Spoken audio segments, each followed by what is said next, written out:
Hi, and welcome back to my channel. I have another book review for you. What else is new, right?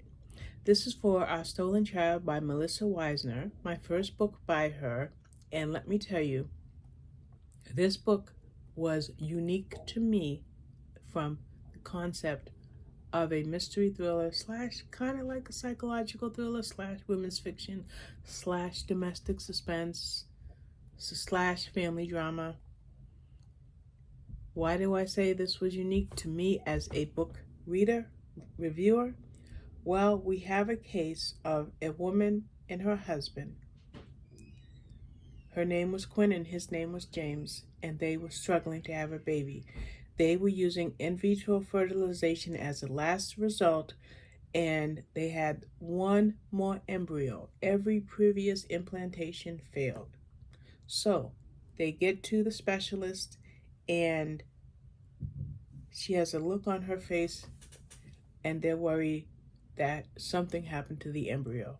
Did the embryo cease to survive? No, it didn't. Okay, then why is the doctor looking so upset?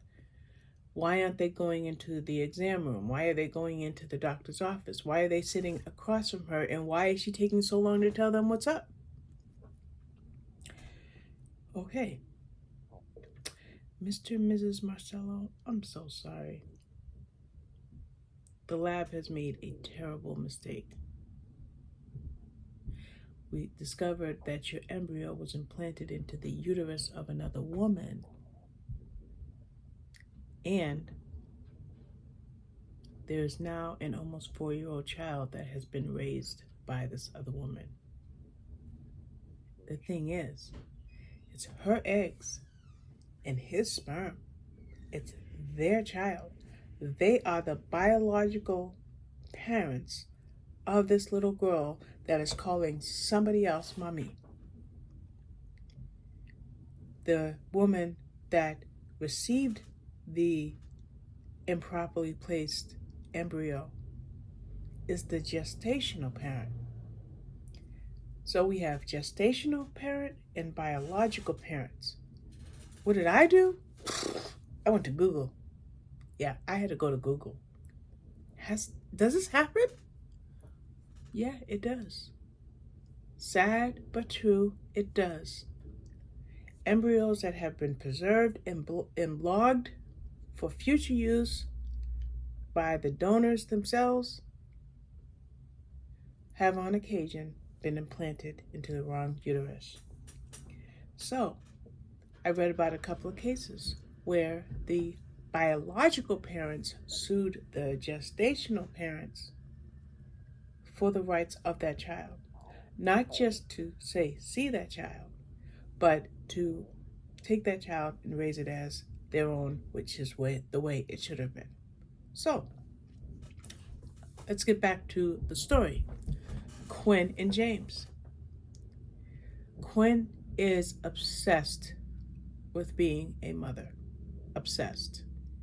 In fact, there's a part in the book where she has something she's hiding from James. It's a box of precious baby clothes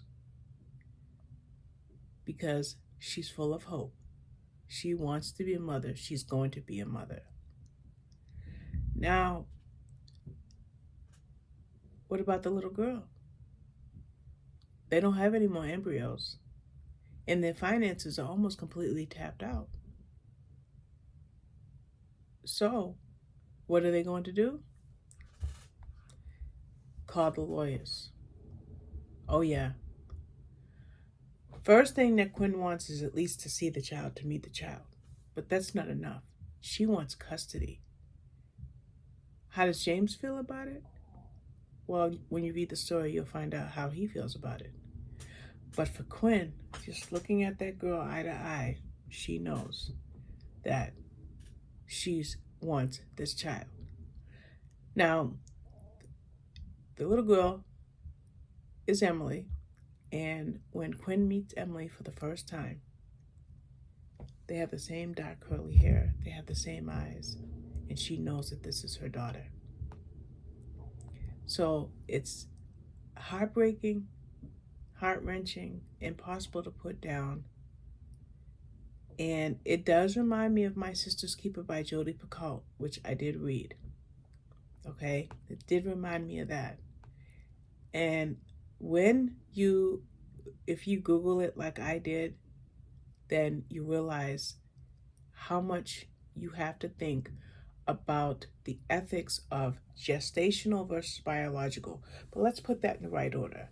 Biological versus gestational. I think biological should come first in that sentence. Who has the right? And how can a judge determine that right, especially when the gestational mother is a wonderful mother, which is something that Quinn finds out. Then there is a side story in this book. A side story. I won't even tell you any facet of that side story, but there is a side story in this book. Now remember, this is a heartbreaking story, but it also is one with hope.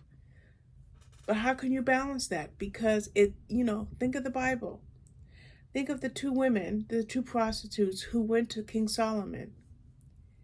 One lady's baby died during the night, and then another lady had a baby that was alive.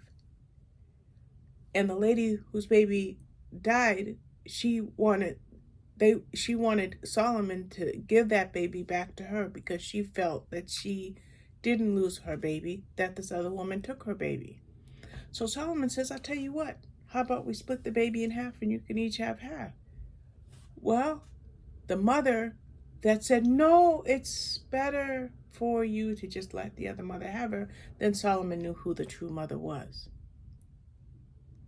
So, again, biological versus gestational, heartbreaking, but let's hope. The story did not leave you wanting. It left you fulfilled. How? Well, when you read it, you'll find out. So, how can you get this book? Yes, sirree, Bob. You can get it at your Kindle store for $3.99.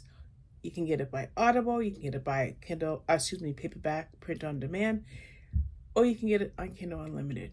I don't care how you get it. Just get it, read it, come back to my comment section, and tell me what you think of it. Alrighty, thank you for watching. Bye-bye.